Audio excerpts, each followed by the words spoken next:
Chers amis, bonsoir. Très heureux de vous retrouver dans cette nouvelle prévision et analyse météorologique pour la semaine prochaine en ce qui concerne la France. Comme vous l'aurez remarqué, donc cette matinée d'aujourd'hui a été extrêmement fraîche. On a battu plus d'une trentaine de records de froid, notamment sur la partie est du pays, avec de nombreuses gelées blanches très fréquemment. Entre les régions de l'Est et les régions centrales, on a eu entre 1 et 4 degrés. Ce n'est pas rien, c'est à peu près 6-7 degrés en deçà des valeurs saisonnière. Donc ensuite, que va-t-il se passer? Est-ce que la suite, la semaine prochaine, sera dans la continuité de ce que nous avons connu au mois de septembre, à savoir une arrivée de l'automne très brutale, comme vous l'aurez remarqué, le mois de septembre qui finira dans le négatif en moyenne sur la France, ce qui n'est pas arrivé depuis 31 mois, donc c'est assez remarquable, et septembre sera donc le plus frais depuis 2017.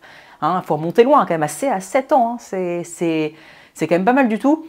Donc l'impression automnale par rapport à la surchauffe des 2-3 dernières années sur la France, elle se fait bien sentir parce qu'on se croit vraiment quasiment en hiver, alors qu'on a juste tout simplement en fait un mois de septembre qui est beaucoup plus normal par rapport à ce qu'on a connu par exemple l'an dernier, avec un mois de septembre historiquement chaud.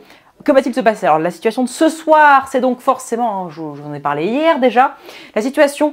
Donc c'est cette dépression, voilà, cette ex-dépression tropicale qui aborde les côtes bretonnes, voilà, avec donc un renforcement du vent ce soir. On a déjà eu un renforcement du vent cet après-midi sur la Bretagne notamment, mais entre la Bretagne et la Manche, des rafales entre cet après-midi et ce soir encore jusqu'en fin de soirée, et même jusque sur les côtes du Pas-de-Calais, notamment les caps exposés comme le cap Grinet, des rafales qui pourraient atteindre 80 voire 90 km/h. On n'aura même pas laissé un coup de vent, on parlera donc uniquement d'un renforcement du vent. Ensuite, donc comme je l'ai dit hier, la dépression va donc se décaler jusque sur les Pays-Bas, en plein sur les Pays-Bas d'ici à mardi. Alors elle sera un peu plus à l'est que prévu. D'ailleurs, quand elle va descendre vers le sud durant la semaine entre mardi et jeudi, elle sera aussi plus à l'est que prévu. Elle passera par la Suisse et non pas sur notre pays.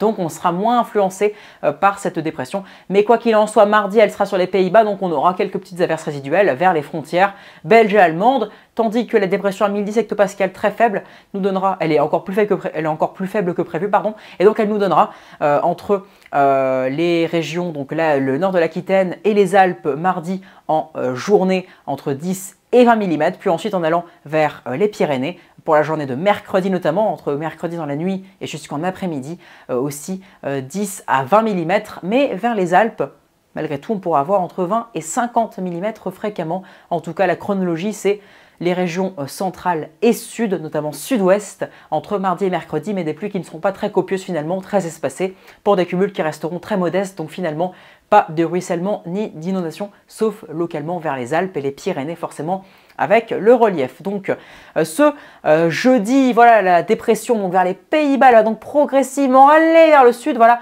vers la Suisse pour ce jeudi, avec donc quelques petites averses résiduelles vers les frontières du centre-est, et ensuite vendredi, etc. Elle pourrait s'en aller, voilà, aller vers donc le nord de l'Italie pour ensuite repartir vers l'Europe centrale puis du nord, tandis que donc en parallèle avec donc cette goutte froide qui descendra vers le sud, on aura donc entre mardi et jeudi un flux de nord-nord-est, donc ça va faire chuter les températures. On aura donc un temps très frais, notamment entre mercredi, jeudi et vendredi, et même jusqu'à samedi matin, même si samedi, avec le Talvec qui va donc progressivement descendre davantage vers le sud, même s'il ne sera pas encore bien au large du Portugal comme ce lundi, comme ce qui est prévu pour ce dimanche et lundi, il commencera à descendre vers le sud, ce qui fait que pour la France, on aura davantage l'anticyclone qui arrivera de plus en plus pour véhiculer un temps de plus en plus doux, même si samedi, on aura encore un flux plutôt nordique, notamment en matinée, et donc forcément les températures baisseront parce que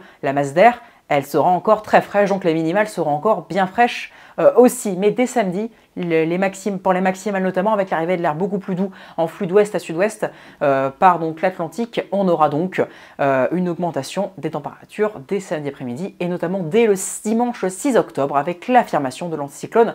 Et donc ça, c'est la carte de lundi à 2 h, avec donc ce Talvec qui va donc s'enfoncer quand même très au sud, allant même jusqu'au large du Portugal malgré tout. hein, bien élargi Portugal, mais quand même, nous véhiculons donc sur la France un beau flux de sud. Et donc voilà, un flux de sud-sud-ouest plutôt, avec une nette remontée des températures. Voilà. Et donc forcément, le temps redeviendra donc beaucoup plus printanier avec un temps très doux, hein, généralement entre 18 et 22 du nord au sud pour ce dimanche prochain. Et potentiellement donc, du coup, hein, vu que l'anticyclone avec le flux de sud-sud-ouest va donc s'affirmer sur la France lundi, eh bien, on aura donc dimanche et lundi 2 journées printanières, généralement ensoleillées normalement. Mais en tout cas, sachez que même s'il n'y a pas trop de soleil, les températures seront très douces et au-dessus donc des valeurs de saison. Donc, en résumé, parce que la suite, on ne sait pas trop, hein, même si le flux océanique tentera de revenir, c'est certain, on ne connaît pas la synoptique, donc on en parlera dans les prochains jours. Donc, résumé de cette semaine, c'est malgré tout un temps qui sera donc un peu mis en début de semaine, ensuite un petit coup de frais entre mercredi et vendredi avec donc cette goutte froide comme on en a parlé, puis ensuite la goutte froide va s'évacuer et le Talweg va plonger de plus en plus, ce qui va donc nous véhiculer un flux de sud à sud-ouest dès le dimanche 6 octobre notamment, mais une douceur qui commencera à se mettre en place dès le samedi 5 octobre en après-midi, mais la tendance du week-end prochain reste à confirmer. La tendance est fiable, voire très fiable, et même confirmée jusqu'à vendredi prochain, mais ça on aura le temps d'en reparler pour le week-end prochain et la suite. J'espère que cette prévision vous aura plu. Si c'est le cas, n'hésitez pas à vous abonner, à liker, à partager, à commenter si vous avez des questions ou des informations que vous jugez pertinentes à me transmettre. Abonnez-vous et likez, c'est très important pour moi, pour la chaîne. Et c'est gratuit en plus d'ailleurs. Donc je vous souhaite une excellente soirée et à plus tard pour un nouveau point. Bye, merci.